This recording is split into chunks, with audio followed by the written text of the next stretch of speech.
menurut kamu siapa Paulus? Dengar baik-baik. Apa jawab Yesus? Matius 23 nomor 15 dan 16. Celakalah kamu hai orang munafik, hai orang Farisi, ahli Taurat. Di mana tertulis Paulus ini orang Farisi? Kisah Para Rasul 24 nomor 5, ahli Taurat. Di mana tertulis Paulus ini kemudian tokoh-tokoh yang mengaku dirinya di kalangan Bani Israel?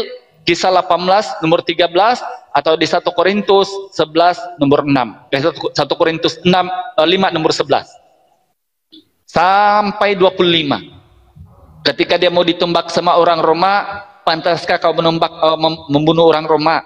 Ketika mau dibunuh sama orang Farisi, pantaskah kau membunuh sama orang Farisi? Jadi ya hadi ya bashir ya tabibi nabiyullah khairul khalqi jami'an lahu a'la manasibi wal marati salatullah subhanallah.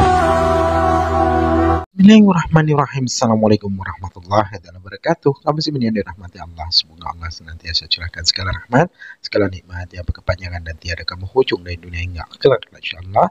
Dan Allah pun kumpulkan kita para kaum muslimin di bawah naungan aras Allah beserta para nabi, beserta para orang-orang yang Allah kasih, Allah sayangi, Allah cinta insyaallah, di bawah naungan aras Allah kelak di mana tiada naungan selain daripada naungannya insyaallah. Amin amin Allahumma amin. Kaum muslimin, pada kesempatan pagi hari ini saya akan membuat sebuah video di mana video ini mengisahkan tentang bagaimana perdebatan Akhi Hidayah ya, versus pendeta siapa saya lupa, tapi lumayan seru dan santun ya, karena memang ketika penyampaian demi penyampaian itu disampaikan dengan ilmu, diuraikan dengan ilmu, maka kesantunan itu pun akan berlaku gitu ya. Karena memang ketika orang-orang yang tidak mengetahui isi kitab ketika berdebat itu sudah barang tentu hanya 1-2 ayat, itu pun apa kata pendeta pada mulanya adalah firman itu bersama-sama dengan Allah, maka firman itu adalah Allah ya, nomor satu, hanya itu saja orang Kristen bermodal, maka sudah barang tentu akan menghujat ya, penghujatan itu akan terjadi. Berbeda ketika orang berdebat itu dengan ilmu, berdebat dengan ayat-ayat, perang ayat, maka akan jauh dari penghujatan. Oke, demikian kaum muslimin videonya. Kepadanya, akulah jalan, kebenaran dan hidup. Tidak ada seorang pun yang datang kepada Bapa kalau tidak melalui aku. Ya, jadi Yesus itu tidak membawa agama. Ya, Yesus membawa dirinya sebagai jalan kebenaran dan hidup kekal. Kalau organisasi, nama, bangsa akan lenyap, dengan dunia ini akan lenyap. Dikatakan dalam 2 Petrus 3 ayat 10, dunia ini akan hancur, habis. Ya. Organisasi akan habis. Tetapi percaya kepada nama Yesus ini akan memperoleh hidup kekal. Ya. Makanya, dia yang datang akan menghakimi manusia. Dialah awal dan akhir. Jadi seperti itu. Ya, makasih.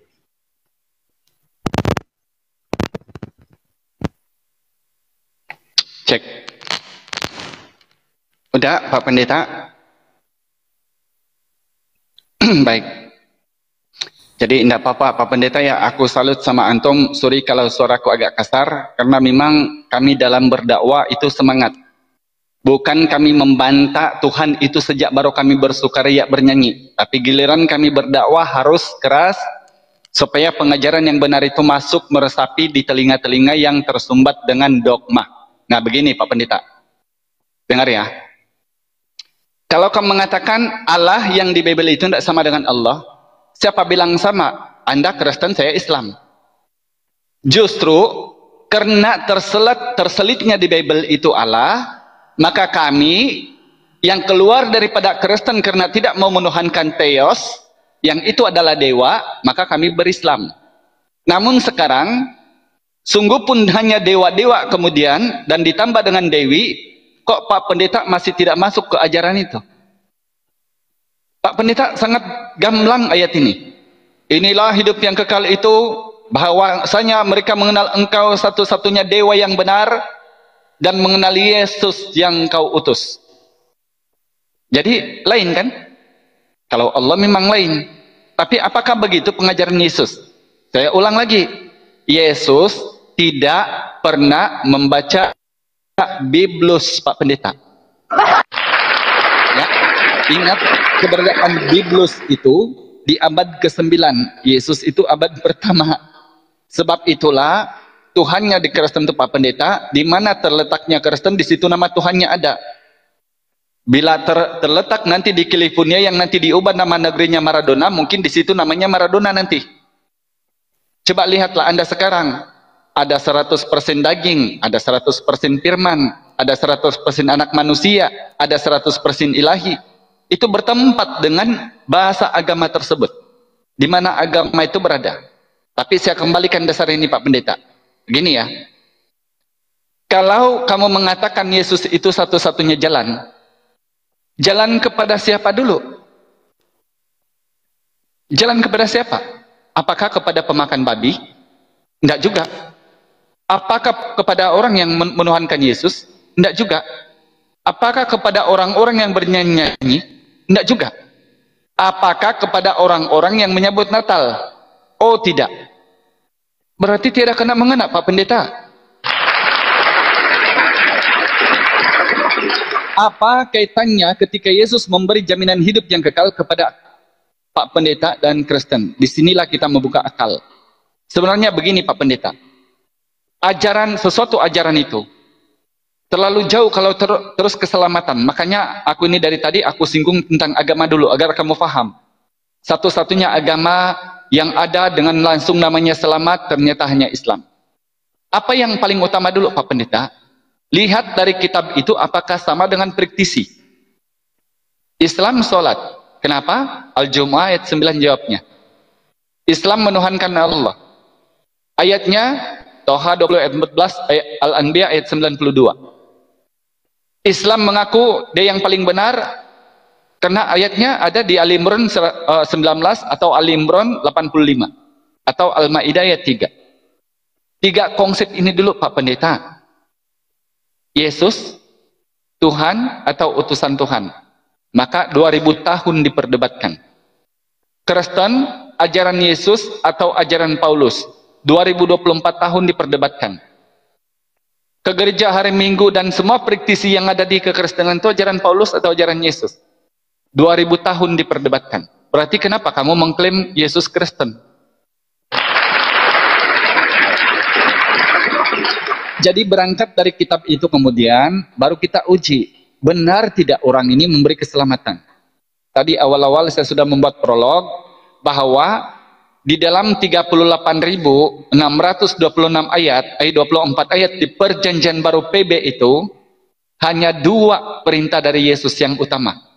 1, perintah ketetapan kepada Bani Israel sebagai Rasul penutup. 2, hidup yang kekal. Ada ndak Yesus bilang daripada 2 ini ada iming-iming indikasi dengan Trinitas ataupun yang pokoknya imani saja? Sekarang coba Pak Pendeta catat ya. Aku tanya Yesus. Yesus, Pak Pendeta yang di gereja bilang sama aku, kami percaya Yesus Tuhan, pokoknya titik, jangan tanya-tanya banyak, kami diselamatkan. Betul enggak Yesus? Tahu enggak Pak Pendeta, apa kata Yesus? Sebelum dia menjawab, mukanya sudah merah kayak api, karena dia marah sama kalian. Apa kata Yesus? Baca Lukas 7 nomor 15. Lebih mudah satu orang, ini perkataan Yesus nih. Lebih mudah satu orang yang bertaubat masuk surga daripada 99 orang yang tidak mau bertaubat yang di situ kemudian imani sejak pokoknya. Coba aku tanya Yesus yang kedua. Yesus, aku tidak puas hati loh. Aku mulai dari kecil karena aku terlahir Kristen sampai 28 tahun aku diajari pokoknya Yesus Tuhan titik, kau masuk surga. Betul tidak Yesus? Kau bacalah surat Paulus kata Yesus. Apa kata Paulus Pak Pendeta? 1 Korintus 5 nomor 5, orang itu tubuhnya, jiwanya kita serahkan dalam nama Tuhan Yesus kepada iblis. Bahkan nama Yesus pun dimasukkan ke iblis.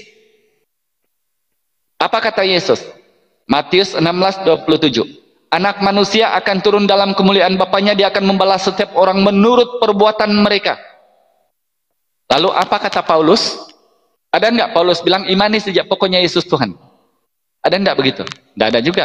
Tapi kata Paulus, baca Roma 14 nomor 12, kata Yesus di situ, tiap-tiap manusia dipertanggungjawabkan perbuatan mereka masing-masing di hadapan Tuhan.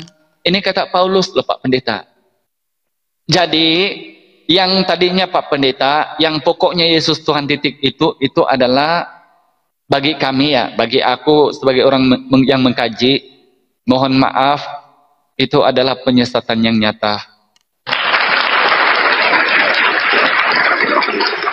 Lalu seterusnya Pak Pendeta, Yesus, kalau kita kemudian mengatakan dia juru selamat, Pak Pendeta, yang di Kemal ini 1, 2, 3, 4, 5, 8 orang. Aku sebagai orang yang mau menjadi pendekar, kalau ini laki-laki semua, aku mau kalahkan dulu betinju. Pendekar aku kalau kalah ini, berlapan ini, termasuk Ustaz Abuya dan Mbak Aldi. Baru aku jadi pendekar. Ini Pak Pendeta digelari juru selamat, bukan pendekar. Juru selamat digelari dia. Bagaimana mungkin dia menjadi juru selamat kalau dia sendiri tidak selamat, Pak Pendeta? Mikir dong. Berarti ini dibuat-buat oleh manusia. Bagaimana dia menjadi juru selamat? Seorang dari prajurit itu menumbak lambungnya, mengalir air dan darah. Yohanes 19:34. Bagaimana mungkin juru selamat sedangkan dia sendiri mampul? Berarti ini hanya disuruh-suruh. Apa kata orang-orang yang mengikut kemudian? Karena tadinya riang gembira, happy dengan nyanyian, happy dengan bergaul di situ, bercampur anak-anak mulai dari 0 sampai 70 tahun, bercampur-campur menari-nari, maka terlupa dengan hal-hal dunia. Maka yang tidak selamat pun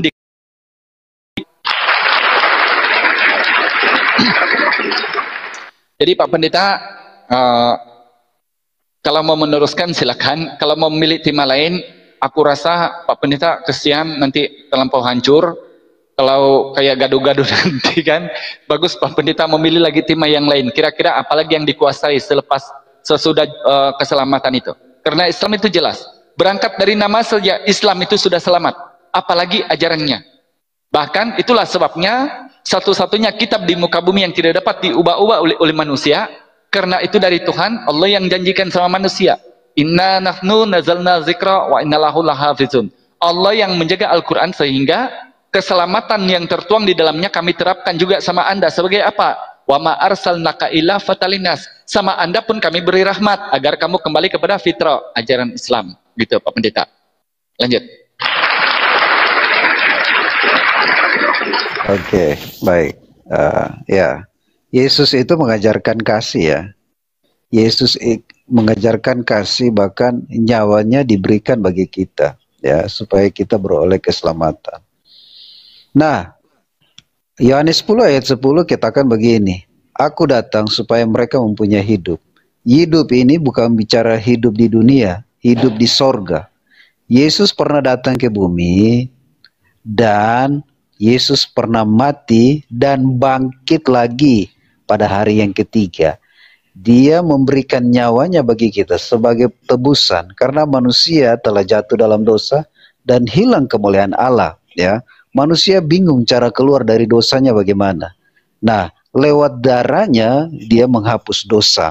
Makanya Galatia 2 ayat 2:20 katakan anak Allah itu mengasihi dan menyerahkan dirinya untuk aku ya, untuk kita ya, menyerahkan dirinya untuk kita supaya kita boleh hidup kekal. Nah, manusia itu telah jatuh di dalam dosa, dia telah menjadi mendapat hukuman kekal, mati kekal. Nah, Yesus datang mengambil mereka dari hukuman kematian kekal kepada hidup yang kekal, kepada hidup yang Tuhan berikan ya. Makanya Imamat 17 ayat 11 itu, darah itu sebagai perdamaian manusia dengan Allah ya, karena darahnya itu sebagai darah anak domba itu sebagai penghapus dosa. Makanya 1 Yohanes 1 ayat 7 dikatakan darah Yesus anaknya itu menyucikan kita daripada segala dosa. Jadi Yesus datang itu untuk menebus dosa kita, menggantikan satu hidup kekal, ya. Makanya Kolose 1 ayat 15 dikatakan di dalam Dia kita memiliki penebusan, yaitu pengampunan dosa. Ya, kita bukan percaya ya kepada satu organisasi, tapi percaya kepada Yesus bahwa nama pribadinya, ya, karena kasihnya yang begitu besar datang kepada kita. Makanya Yohanes 3, karena begitu besar kasih Allah akan dunia ini, supaya mereka yang percaya kepada anaknya Yesus Kristus memperoleh hidup yang kekal. Ya, makanya kalau ketika kita sudah diselamatkan, kita bukan hidup untuk diri kita, tetapi untuk Tuhan. Ya, makanya pastikan kita memiliki Roh Kristus, ya. Roma 8 pastikan kita memiliki Roh Kristus atau memiliki Kristus dalam hati. Itu sebagai jaminan keselamatan. Karena di dalam Dialah kita memperoleh hidup kekal, ya. Karena tadi dasarnya di bawah kolong langit hanya satu nama yang diberikan boleh kita beroleh keselamatan. Supaya siapa yang percaya kepadanya beroleh keselamatan. Jadi itu ya firman Tuhan yang saya dapat bagikan. Terima kasih, mohon maaf ya kalau ada kata-kata yang salah, mohon maaf. Baik. Jadi kayaknya teman-teman masih ada perlawanan nih ya, masih ada perlawanan sebab dia menggunakan ada 3 ayat, yaitu Yohanes 3:16, Roma 8 nomor 5 dan Yohanes 10:30. Pak Pendeta, saya tidak payah pakai Al-Quran sudah kalau begitu. Sebab coba aku uji ini perkataan di Bible ini betul tidak ini dari Tuhan atau dari manusia. Kalau dikatakan di Roma 8 nomor 5 bahwa uli dosa semua manusia itu ditanggung kepada satu orang saja. Aku mau tahu Pak Pendeta, jawab langsung ya. Dari mana Paulus mendapat firman atau wahyu ini? Jawab. Ya, firman ini dari ilham Allah, pikiran Allah yang dikerjakan oleh Roh Kudus. Ayatnya Paulus loh, Paulus. Dari mana Paulus tahu ya, bahwa 2 Timotius semua 3 ayat manusia 16. Ya, dari mana Paulus tahu bahwa semua manusia itu jatuh ke dalam dosa itu? Yang ditanggung kemudian oleh satu orang. Oke, manusia ini pertama kali sudah jatuh di dalam dosa dan hilang kemuliaan. Jadi rencana Bapa untuk menyelamatkan sudah sejak lama. Ayatnya Pak Pendeta, ayatnya? Ya, ini dikatakan Roma 5 ayat 12. Sama seperti dosa telah masuk ke dalam dunia oleh satu orang, dan oleh dosa itu maut, ya, juga maut. Demikianlah maut itu telah menjalar kepada semua orang. Jadi kita semua manusia ini telah berdosa. Oke, siap. Pak Pendeta, tahukah Anda, saya ulang sekali lagi ya, tahukah Pak Pendeta, menjadi perdebatan besar kita yang berpanjangan ini, antara surat-surat Paulus itu menentang surat-surat para nabi. Sadar enggak? Jadi tadi saya sudah membuat prolog bahwa Kristen itu dibuat begini oleh si penulis. Yesus ini Tuhan loh, dia bangkit loh, panggil dia Tuhan loh, dia ini jatuh semua manusia dalam dosa, dia juru selamat loh. Ketika aku tuntut Paulus, wahai Paulus, dari mana kau mendapat wahyu ini dari Tuhan? Coba, sekarang kita uji. Ada ndak Tuhannya Musa pernah berkata di perjanjian lama bahwa semua manusia jatuh ke dalam dosa? Tuhannya Musa. Coba Pak Pendeta, sebagai Pak Pendeta ada ndak di perjanjian lama sebelum Paulus itu ada? Bahwa semua manusia ini jatuh ke dalam dosa. Di mana ayatnya itu? Oke. Manusia itu telah jatuh di dalam dosa ya. Manusia itu di dalam semua manusia loh, karena Paulus ini di Roma 8 ini sama Roma 5 ini semua manusia dia bilang. Jadi semua manusia sebelum Paulus itu ada menulis Bible 13 surat, di mana firman Hashem pernah berkata bahwa semua manusia ini jatuh ke dalam dosa. Aku tidak pernah baca loh Pak Pendeta, mana tahu ada gitu.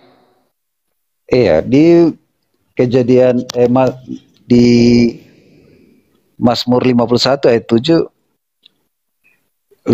ayat 7 mengatakan begini, Mazmur ya.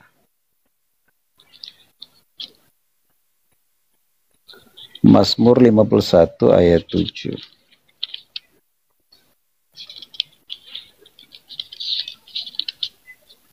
Mazmur 51 ayat 7 begini. Sesungguhnya dalam kesalahan aku diperanakan, dalam dosa aku dikandung ibuku. Jadi karena kesalahan satu orang ini telah sampailah kepada manusia sekarang. Jadi Roma juga mengatakan bahwa Enggak nyambung Pak Pendeta, enggak nyambung. Karena sorry ya, ini Paulus ini bukan alang-alang tulisannya ini. Karena semua manusia, semua orang telah jatuh ke dalam dosa. Termasuk Musa jatuh ke dalam dosa, termasuk Abraham jatuh ke dalam dosa, termasuk juga Adam jatuh ke dalam dosa, dan termasuk juga mamanya Yesus jatuh ke dalam dosa. Karena berbahaya tulisan Paulus ini.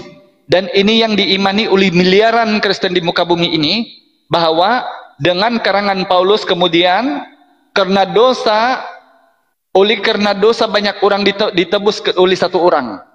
Karena semua manusia itu telah jatuh ke dalam dosa. Ini Roma 8 sama Roma 5 ini. Sekarang aku tuntut. Di mana pembuktiannya sebelum Paulus mengarang-ngarang cerita ini? Di mana pembuktiannya bahwa Tuhan Hashem yang diperkenalkan oleh Musa kepada Bani Israel dan diperkenalkan oleh Yesus pernah berfirman kepada Musa yang diberikan Taurat di dua loh batu dalam Keluaran 1930 ayat 24 sampai 25, ataupun juga Yesus di Yohanes 17:8, di manakah pernah Tuhan berfirman bahwa wahai Musa, tuliskanlah dalam Tauratku semua manusia itu dia tuh dalam dosa loh, termasuk dirimu loh. Wahai Yesus, sebab segala firman yang aku sampaikan kepadamu maka terisi di situ, kemudian mamamu jatuh ke dalam dosa. Gimana kira-kira itu Pak Pendeta? Aku menguji nih perkataan Paulus ini. Berbahaya ini, sorry ya, ini penyesatan yang paling nyata. Dikatakan semua orang jatuh ke dalam dosa, dan oleh karena dosa manusia ditumpahkan kepada satu orang. Ini aku mau tahu, di mana ayatnya Tuhan pernah berfirman ini. Karena kalau tidak salah Pak Pendeta, di dalam Keluaran 20 atau Ulangan 5, satu perikop, ada 2 kali Tuhan mengulang jangan membunuh, jangan membunuh, jangan membunuh. Sementara begitu ada ajaran dari Romawi, membunuh Tuhan, dan membunuh Tuhan. Membunuh manusia dosa besar, membunuh Tuhan masuk surga. Ini kira-kira Pak Pendeta, coba, di mana ayatnya itu? Oke, ya. Makasih Bang Al-Hidayah, yaitu ya tadi Mazmur 51 ayat 7 itu juga mengatakan bahwa manusia telah dikandung di dalam dosa. Oke, Pak karena Pendeta, kesalahan satu orang ini. Nyambung kita kalau itu. Nggak nyambung. Bukan itu. Nggak nyambung. Oh. Jadi aku ini di sini Pak Pendeta, ini tulisan Paulus ini. Sebenarnya aku belum habis nih, sebab ada kasih lagi yang aku mau tanggapi.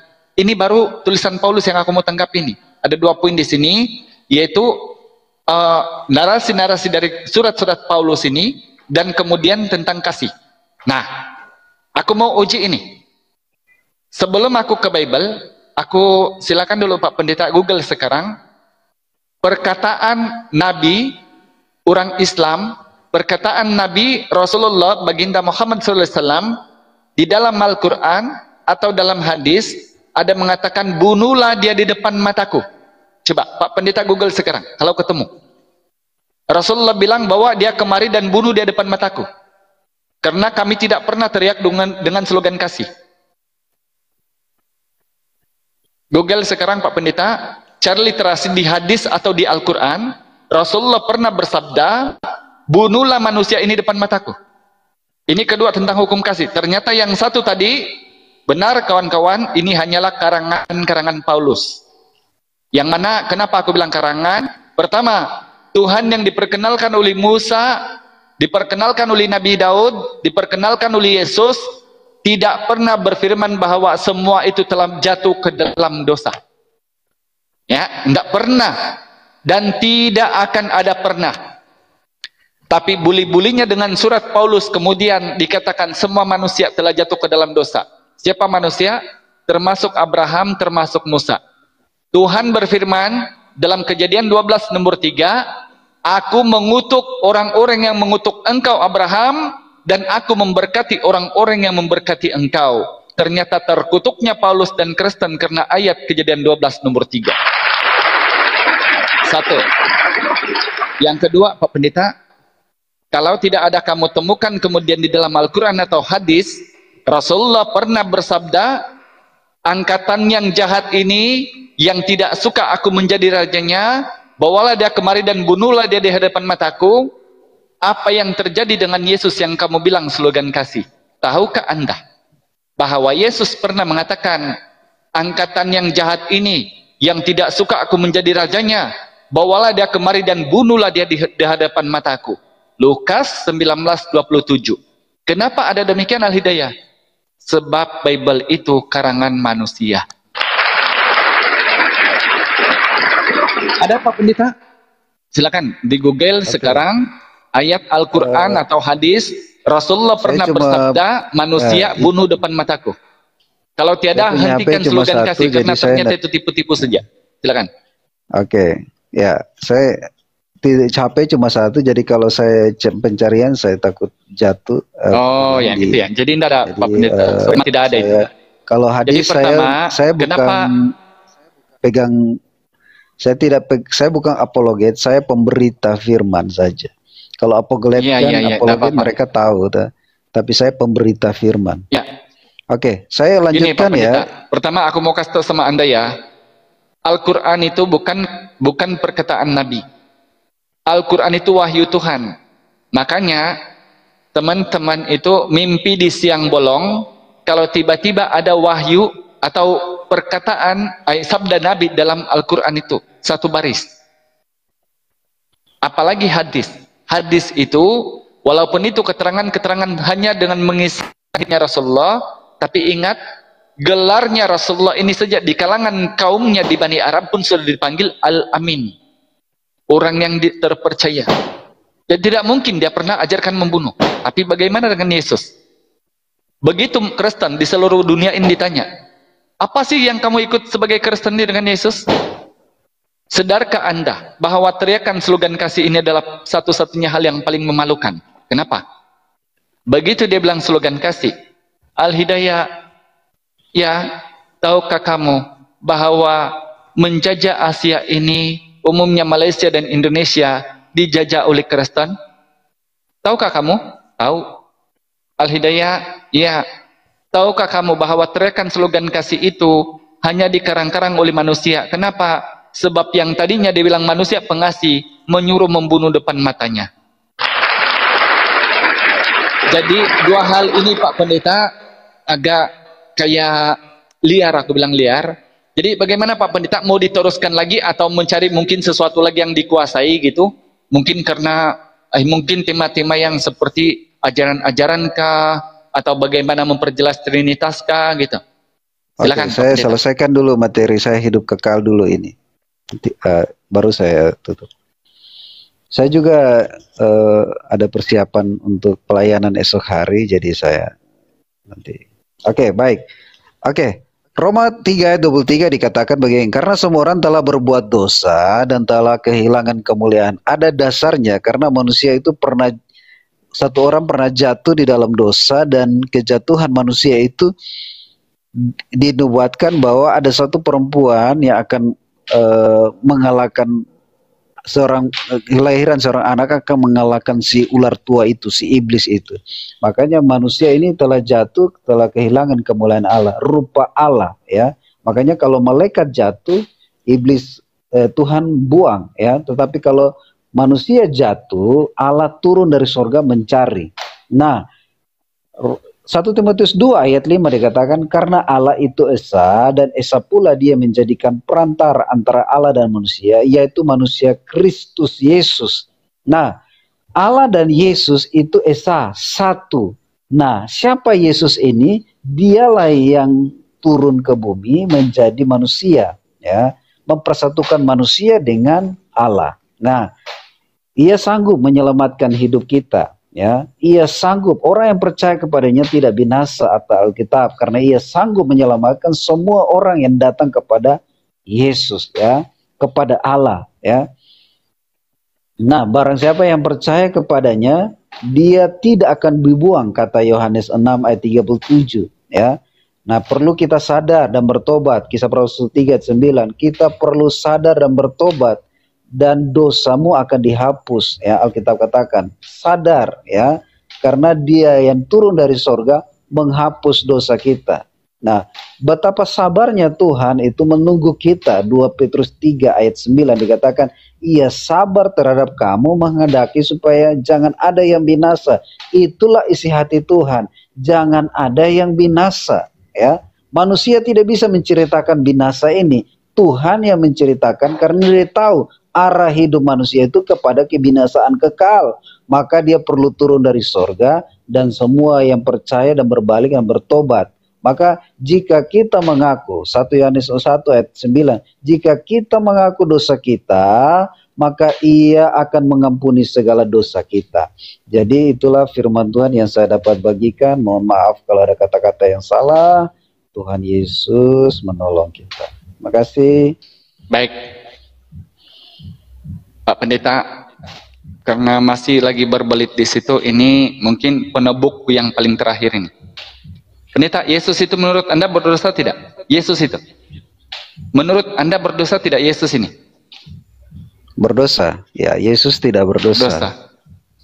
Ah, gimana? Yesus tidak berdosa. Tidak berdosa ya, selama-lamanya ya, tidak berdosa. Ya, karena Dia Allah yang kudus. Baik. Dia Tuhan yang kudus. Baik. Bagaimana dengan Paulus mengatakan di 1 Korintus 5:21, coba kamu baca. 1 Korintus 5:21. Apa kata Paulus di situ? Kamu sudah bilang tadi ya, selama-lamanya tidak berdosa ya. Aku mau uji pendeta ini, betulkah apa yang dikatakan ini sesuai dengan Bible?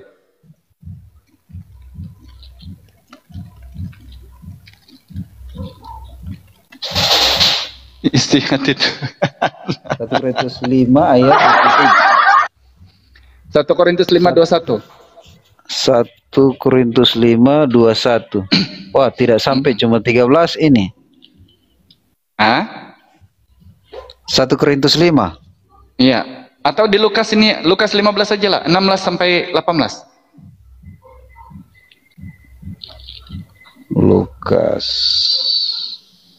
Lukas 15. 16 sampai 18.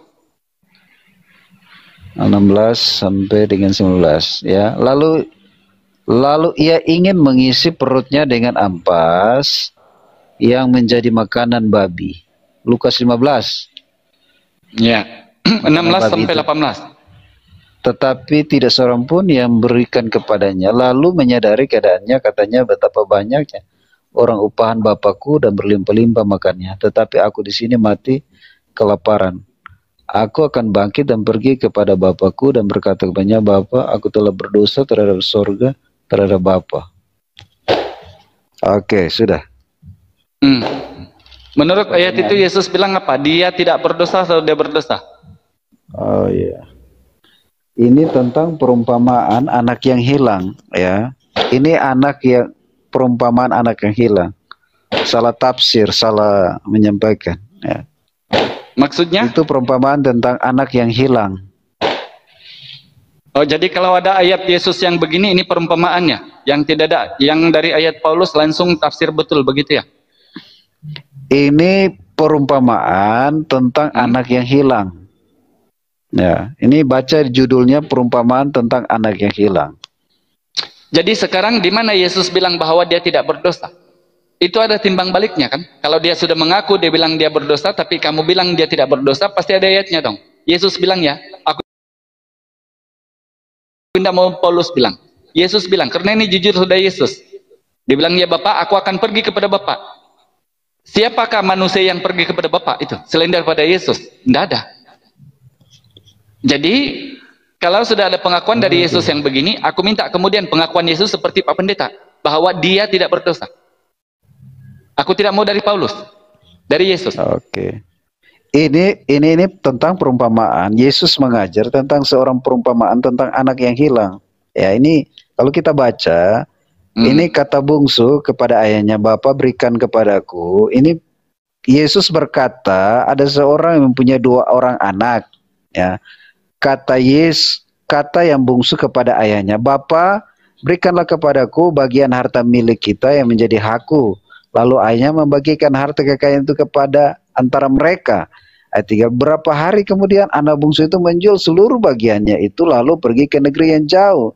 Di sana ia memboroskan harta miliknya itu dengan hidup berfoya-foya.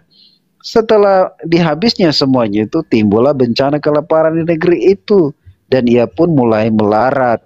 Lalu ia pergi dan bekerja pada seorang majikan di negeri itu. Orang itu menyuruhnya ke ladang untuk menjaga babinya. Lalu ingin mengisi perutnya dengan ampas yang menjadi makanan babi itu, tetapi ia tidak seorang pun memberikan kepadanya. Lalu ia menyadari keadaannya, katanya, betapa banyaknya orang upahan terjumpa ayat Yesus yang berdosa dibaca satu Bible. Yang tidak ada ayat Trinitas langsung diiman buta-buta. Jadi itulah Pak Pendeta susahnya kalau berdialog. Begitu kamu terjumpa ayat-ayat yang menyudutkan, maka kamu coba menggali keseluruhan. Sedangkan diajari kamu kemudian seperti Pak Pendeta tadi, bahagian Trinitas, Yesus itu ada firman dalam hati Tuhan, di dalam hati Tuhan. Ini semua tidak ada ayat Bible loh. Jadi sekarang yang aku minta kemudian, anggaplah itu perumpamaan karangan Yesus itu, tidak betul Yesus itu. Di mana Yesus bilang dia tidak berdosa? Aku minta dari Yesus. Iya, dia tidak berdosa. Bagaimana? Aku mau carikan ayatnya. Dia berdosa. Dia tidak berdosa. Ini perumpamaan. Kalau baca ayat ini tentang perumpamaan anak yang hilang. Dia pergi. Makanya saya bacakan supaya kita dapat mengerti. Jangan prasangka bahwa Yesus yang berdosa. Salah itu. Okay. Enggak. Memang ayatnya jelas tuh kok. Yesus yang ngomong begitu. Sekarang gini. Siapa anak yang pergi surga? Yang bilang aku bapakku kepada bapaknya. Coba tunjuk di mana orangnya. Anak yang pernah naik ke surga dan ngomong bapakku. Silakan. Kalau tidak, kenapa kamu sanggup memfitnah Yesus, mengatakan seolah-olah Yesus ini pembohong demi membenarkan iman kamu di gereja? Ini penyesatan yang nyata ini, Pak Pendeta. Sorry ya. Kenapa kadang-kadang aku terlalu keras sudah sebab begini yang aku kesen sama Yesus ini. Terlalu difitnah Yesus sampai direndahkan darjatnya, pembohongnya, agar dia menjadi Tuhan kemudian. Coba. Di mana? Tidak yang tadi ada. Sudah dibaca enggak? 2 Korintus 11 2 Korintus 5 nomor 21 itu. 2 Korintus 5 ayat 21. Iya.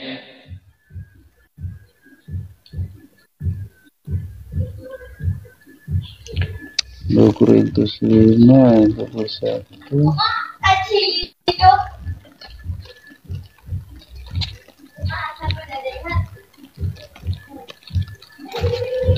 Ya. 2 Korintus 5 21. Ya, gimana? Dia tidak mengenal dosa, dibuatnya menjadi dosa karena kita, supaya dalam dia kita dibenarkan oleh Allah. Iya. Yang berdosa adalah manusia. Bentar. Di situ Yesus dibuat sebagai apa? Oke. Di situ dikatakan dia dibuat tidak sebagai dosa, kue gelang. Dibuat menjadi dosa. Oke. Menjadi dosa. Karena menjadi dosa. Pak Pendeta bilang tadi Yesus berdosa apa tidak berdosa? Yesus tidak berdosa. Yesus tidak berdosa. Baca dulu, mengerti dulu ini Bang. Saya baca ulang ya. Dia tidak mengenal dosa. Yesus tidak mengenal dosa. Berarti Yesus tidak berdosa. Dibuat menjadi dosa. Yang tidak mengenal dosa telah dibuat menjadi dosa karena kita. Oke. Baik. Karena kita. Mana yang lebih benar ini? Mana yang lebih tinggi? Dibuat langsung ataupun berdosa? Dia tidak mengenal dan tidak berbuat dosa, tapi dia berdosa karena kita. Di mana di situ dia berdosa karena kita? Di mana? Ini ada tulis. Di ayat itu karena kita, yang dia bilang dia telah dibuat menjadi dosa itu di mana tertulis kemudian di situ? Saya baca ulang ya. Ia tidak mengenal dosa. Dibuat dia menjadi yang tidak dosa, mengenal dosa karena kita. Telah dibuat karena menjadi kita. Dosa karena Kristen. Itulah karena sebabnya kita. aku bilang Yesus ini pendosa karena Kristen. Kalau bukan Kristen, Yesus itu mulia. Jadi Adanya Karena ajaran dunia, Kristen baru kesian manusia berdosa manusia Yesus. di dunia. Sekarang gini, Pak Pendeta. Yesus pun sudah mengaku bahwa dia berdosa. Paulus pun sudah bilang bahwa dia dibuat menjadi dosa. Pak Pendeta bilang Yesus tidak berdosa.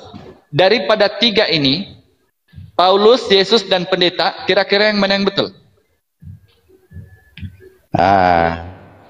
Oh? Salah itu. Yesus tidak berdosa, dibuat berdosa. Enggak, aku nanya aja ini yang mana Yesus bilang gini, ya Bapak, aku akan pergi kepada Bapak dan berkata, Bapak, aku telah berdosa kepada Bapak dan kepada bumi, kepada dunia. Kalau dibilang perumpamaan, kawan-kawan, tidak ada anak kecil yang pernah naik ke surga dan Bapak teriak yang penguasa dunia. Hanya Yesus. Tapi kenapa kemudian kesalahan, sebenarnya aku jujur ya, aku tidak percaya ayat ini ada begini. Kenapa? Sebab Yesus ini, dasar kami ini berislam, karena di Islam itu Yesus itu mulia, Nabi Isa itu mulia. Kenapa aku harus menggunakan ayat ini? Karena aku mengasih tahu sama orang-orang seperti Pak Pendeta ini. Yang pokoknya Yesus Tuhan titik, kau masuk surga. Pengakuan Yesus kemudian dia berdosa. Paulus bilang bahkan dia dibuat menjadi dosa. Gini loh Pak Pendeta. Kalau aku bilang aku menjadikan kue, sama yang dibuat kue, itu mana kira-kira yang sudah jadi? Yang dibuat atau baru mau menjadikan?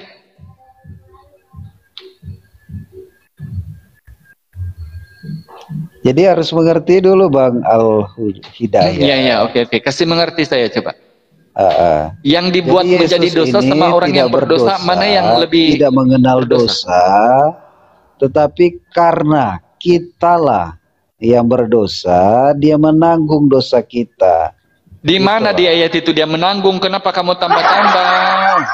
Jangan Dia ditambah-tambah Pak menanggung dosa Pendeta. kita, darahnya itu menebus dosa kita. Tidak ada juga darah di situ. Kenapa dicampur pula masalah?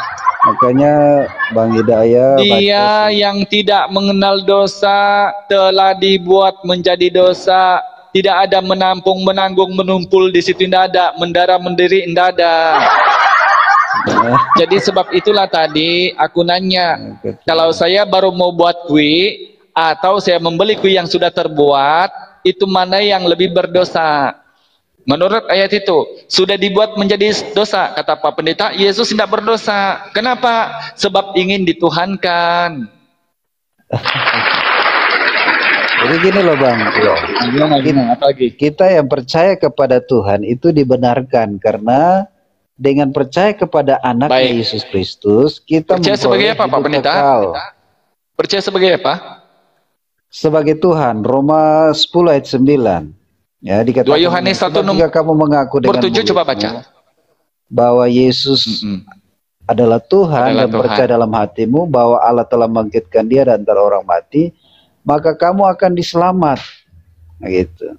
Baik, oke. Di ayat itu Yesus yang Tuhan ya? Iya. Disuruh oleh Paulus mengaku bahwa Yesus Tuhan, betul ya? Betul ya Pak Pendeta? Iya, semua itu ya kan sudah dibilang. Sebab jika kau mengaku dengan mulutmu, ya, sebab jika kau mengaku dengan mulutmu bahwa Yesus adalah Tuhan, kan kata Paulus tuh ya. Ya. Sekarang coba baca Matius 11:25, apa kata Yesus? Matius 11:25. Matius 11. Matius 11:25. Pada waktu itu berkatalah Yesus, Aku bersyukur kepadamu, Bapa Tuhan langit dan bumi, karena semua itu Engkau sembunyikan bagi orang bijak dan orang pandai, tetapi Engkau menyatakan kepada orang kecil. Iya. Menurut ayat itu Pak Pendeta, siapa yang Tuhan? Yesus atau yang di langit dan di bumi? Oke. Pada waktu itu Yesus berkata, Aku bersyukur kepada Bapa Tuhan langit, Dia yang menjadikan langit dan bumi. Ya. Iya, yang ditanya di situ bukan yang menjadikan, Tuhan di situ siapa Pak Pendeta? Tuhan di situ. Tuhan di situ. Menurut Yesus di ayat itu siapa yang Tuhan? Dirinya atau Tuhan langit dan bumi? Yesus yang menjadikan langit bumi. Yesus dan Tuhan itu sama, satu. Satu. Enggak, kelarkan dulu ini, nanti ke yang lainnya. Menurut ayat ini, siapa yang Tuhan? Yesus bilang dia yang Tuhan atau Tuhan yang Bapa itu? Bapa, Tuhan Bapa langit. yang Tuhan. Nah, Yesus? Tuhan. Au. Jadi Yesus Tuhan, Bapa Tuhan, begitu? Ya, Jadi berapa Tuhan? satu. Satu, mantap. Oke, sekarang satu lagi Pak Pendeta. 2 Yohanes 1 nomor 7 Pak Pendeta. Kamu tadi mengatakan Yesus Tuhan. Sudah dibantah oleh Yesus tapi tetap satu Tuhan. 2 Yohanes 1 nomor 7, apa dikatakan di situ? 2 Yohanes 1 nomor 7. 2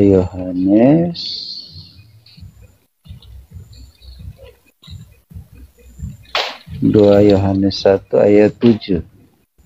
Ya. 2 Yohanes 1 ayat 7, sebab banyak penyesat akan muncul dan pergi ke seluruh dunia dan tidak mengaku bahwa Yesus Kristus telah datang sebagai manusia. Itulah si penyesat antikristus dan antikristus. Kira-kira Pak Pendeta ini masuk kategori yang mana? Penyesat, antikristus, atau? Kita bukan penyesat. Ayat itu bilang apa Pak Pendeta? Percaya Yesus sebagai apa? Tuhan atau? Iya, saya percaya. Di sini katakan, sebab banyak penyesat telah muncul dan pergi ke seluruh dunia dan tidak mengaku bahwa Yesus Kristus telah datang sebagai manusia. Itulah si penyesat antikristus. Dia datang sebagai manusia, tetapi dia Tuhan. Gitu. Tidak, di ayat itu loh. Belum ada kecampuran di situ. Menurut ayat yang begini tegas, kira-kira Pak Pendeta ini masuk kategori antikristus kan? Tidaklah, Penyesat. karena saya mengajarkan Yesus ya Tuhan. Oke, ayatnya sekarang kalau Yesus bilang dia Tuhan Kristen di mana? Ini Kristen ini mesti belajar banyak dulu Bang.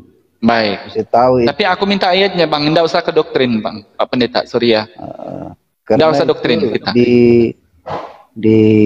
Kalau Kristen itu di Kisah Para Rasul 11 itu sebutan pertama Kristen.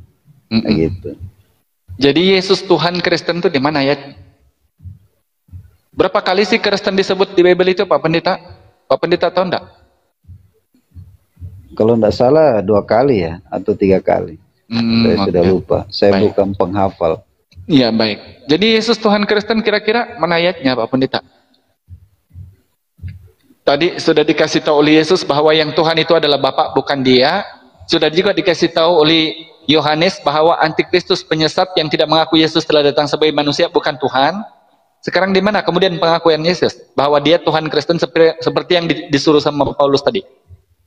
Kau harus panggil dia Tuhan kan kata Paulus. Sekarang dari Yesus ini pembuktiannya di mana? Yohanes 14. Yohanes 14. Nah, ini Filipus ini kata 14 ayat 10 sampai dengan 12 ya, 8 sampai 12 saya bacakan. Kata Filipus kepadanya, Tuhan tunjukkan Bapa itu kepada kami. Filipus panggil dia Tuhan, tunjukkan Bapa itu kepada kami. Kata Yesus kepadanya, telah sekian lama aku bersama-sama dengan kamu Filipus, namun engkau tidak mengenal aku. Barang siapa telah melihat aku, ia telah melihat Bapa. Bagaimana engkau tunjukkan Bapa itu kepada? Ayat 10.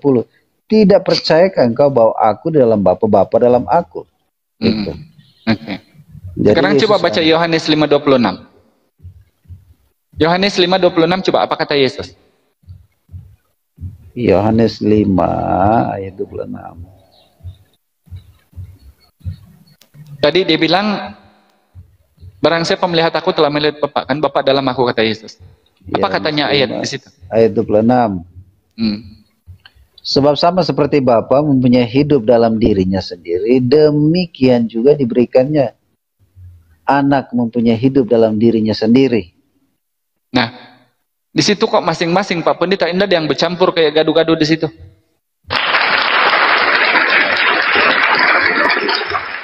Gimana? Iya, karena Yesus ini kan dunia ini kan bukan tempatnya surga. Maka Bapa di Saya tidak nanya surga ke dunia ini atau bukan surga. Aku tidak nanya itu, Pak Pendeta. Yesus bilang tidak pernah dia bercampur sama Tuhan di ayat itu. Yohanes 4 Yohanes 5:26. Bapa pun punya hidup dalam dirinya, demikian pula anak diberikan hidup. Mereka punya hidup masing-masing kan? Nah, satu lagi Pak Pendeta, Yohanes 10:29. Ayo. Mana mungkin gajah boleh masuk ke dalam semut? Yohanes 10:29. 20. Yohanes 10:29. Oh. Yohanes 20 ya, Bang? 10:29. 10. Yohanes 10:29. Bapakku yang memberikan kepada mereka kepadaku lebih besar daripada siapapun, dan seorang pun tidak dapat merebut mereka dari tangan Bapa. Oke. Gimana? Ya, Bapakku yang memberikan mereka kepadaku lebih besar daripada siapapun, seorang pun tidak dapat merebut mereka dari tangan Bapa. Poin dari ayat itu Yesus bilang Bapak lebih besar kan?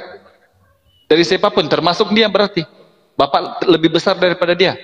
Bagaimana mungkin analogi gajah boleh masuk ke dalam semut? Aduh, ini salah mengerti lagi ini. Salah mengerti. Bapakku memberikan kepadaku lebih besar daripada siapapun, dan seorang pun tidak dapat merebut mereka dari tangan Bapa. Ya. Artinya ini menggambarkan di ayat 30, aku dan Bapa adalah satu.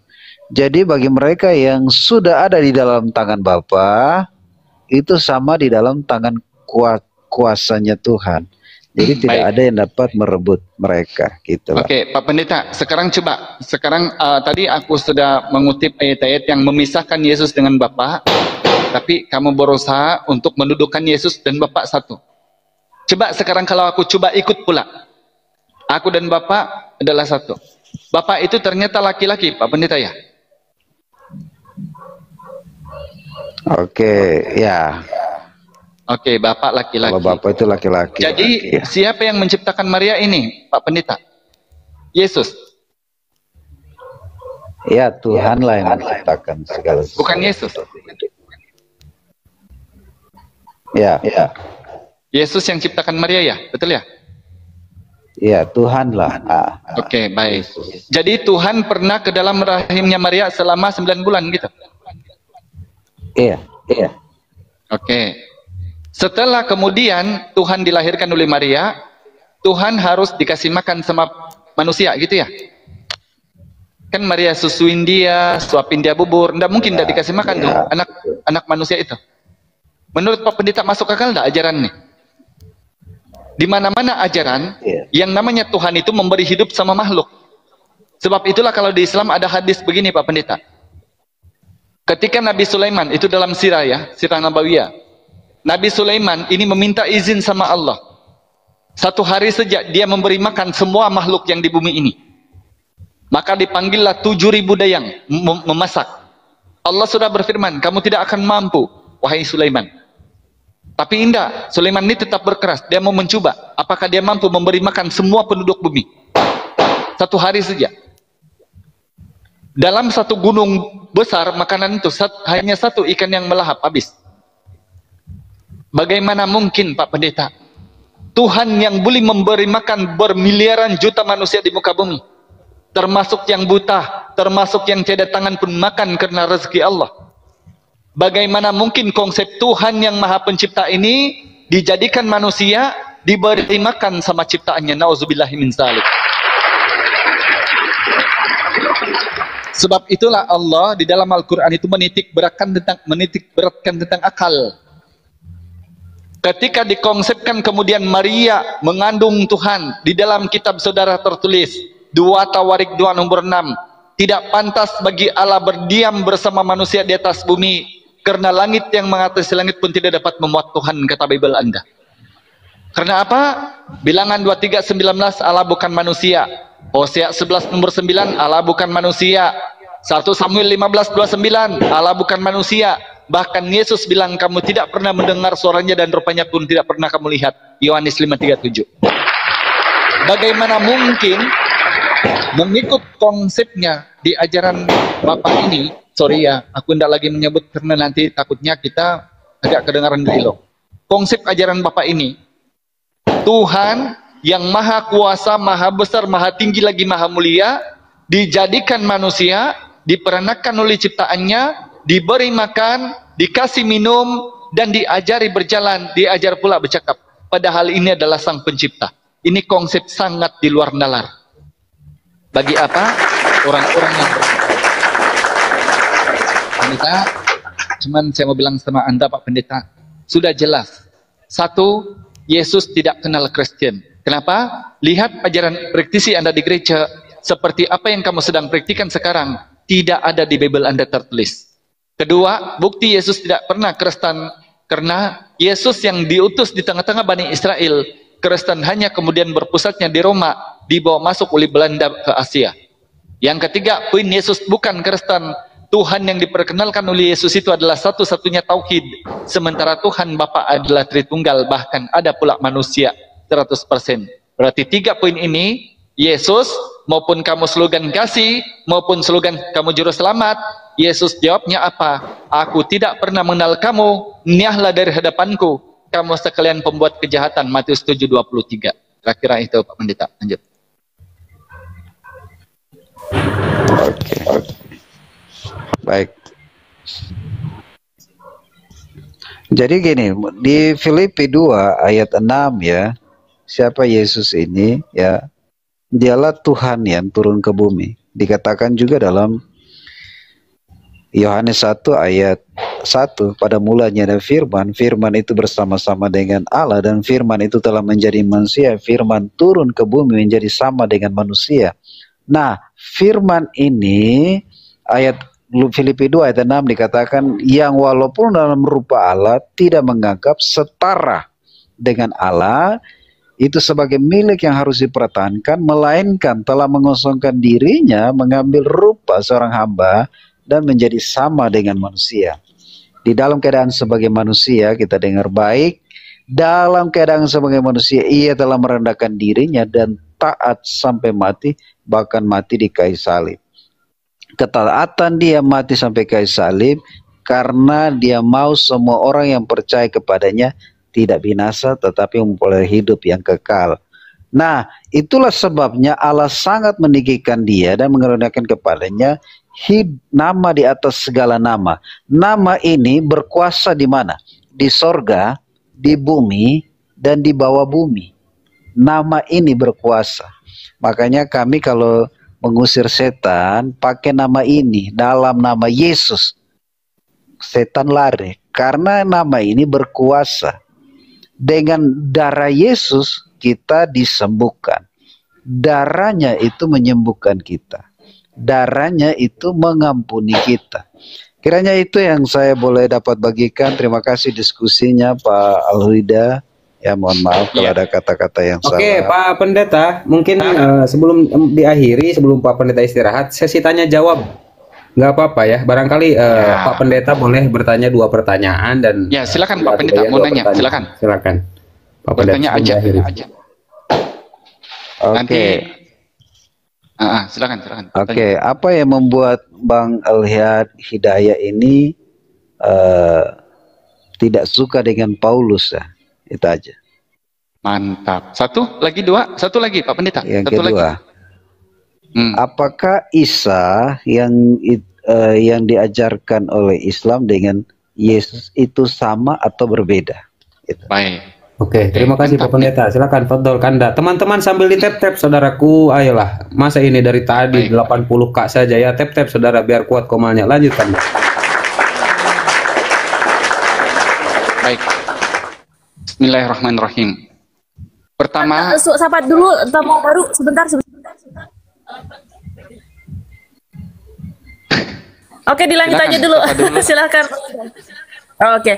Iya, Bang iya. Jones, selamat malam Bang Jones. Islam atau Ya, Kristen? Kalau misalkan ini malam, saya Kristen. Selamat malam. Oke, standby dulu bro. Oke, Standby selamat dulu. datang ya Siap, Pak. siap. Ya, standby dulu ya. Oke, silakan Bang Hidayat tafadhol insyaallah.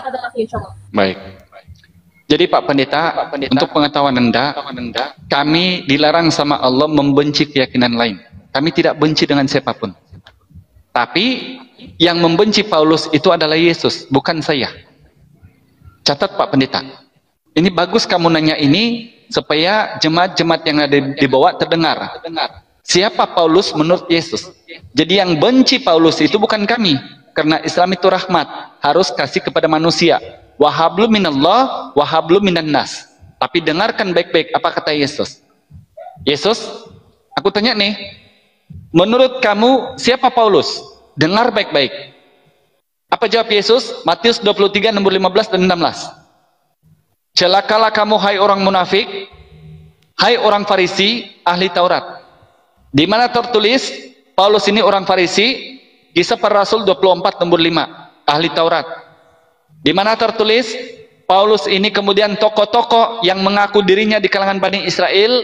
Kisah 18 nomor 13 atau di 1 Korintus 11 nomor 6. 1 Korintus 5 nomor 11. Sampai 25. Ketika dia mau ditumbak sama orang Roma, pantaskah kau membunuh orang Roma? Ketika mau dibunuh sama orang Farisi, pantaskah kau membunuh sama orang Farisi? Jadi Paulus ini bertele-tele dia. Kamu menjelajahi daratan, kata Yesus tadi itu, dan mengharungi lautan, menubatkan satu orang menjadi pengikut agamamu. Di mana Paulus ini menjelajahi dan mengarungi lautan? Kisah Para Rasul 16 dari nomor 2 sampai 20. Coba dibaca. Figria, Mikadunia, dan Yudia diseberangi, dijelajahi oleh Paulus untuk menjadikan orang-orang Kristen. Ini poinnya Pak Pendeta. Apa kata Yesus? Padahal kamu menjadikan dia orang neraka, yang apabila dia bertobat, dia menjadi 2 kali lebih jahat daripada kamu. Camkan ini baik-baik. Pertama, Paulus pun tidak pernah mengajarkan ke gereja hari Minggu. Siapa yang melakukan ini? Anda sebagai orang yang diklaim oleh Yesus 2 kali lebih jahat daripada Paulus. Kedua, Paulus pun tidak pernah memerintahkan menyambut selamat hari Natal, tetapi ini dipraktisi oleh Anda yang dikatakan oleh Yesus menjadi 2 kali lebih jahat daripada Paulus. Ketiga, Paulus tidak pernah kemudian menyuruh kamu menuhankan Tritunggal, tetapi ini prediksi yang terbangun kemudian dari ajaran-ajaran yang 2 kali lebih jahat daripada Paulus. Kalau isi ayat, sejatinya pendeta, nabi atau rasul yang diutus oleh Tuhan, pertama itu punya silsilah. Rasulullah. Demikian tadi kamu ini, yang dimana perdebatan ini berlangsung dengan baik, berlangsung dengan santun, berlangsung dengan hikmat, ya, karena memang ketika berdebat itu dengan dalil-dalil, ya, dengan hujah-hujah yang ada dalilnya, maka pendengarnya pun akan merasakan mendapati ilmu di sana. Berbeda ketika orang-orang yang tidak punya ilmu, tidak punya pengetahuan tentang isi kitab, maka ketika berdebat sudah barang tentu hanya akan hujat menghujat, caci memaki, itu akan sudah pasti. Karena apa? Karena dalam hatinya emosi, ya, hanya amarah dan kedengkian, ya, kebencian yang tertanam di dalam hatinya, sehingga ketika kita tidak mampu menjawab hujah, tidak mampu melawan dalil, maka hanya caci maki yang keluar dari lisan bodohnya akan celaan-celaan ataupun penistaan demi penistaan yang akan keluar dari lisan bodohnya. Baik, kaum muslimin, mungkin hanya itu saja yang dapat saya sampaikan, dan saya akhiri video ini. Assalamualaikum warahmatullahi wabarakatuh.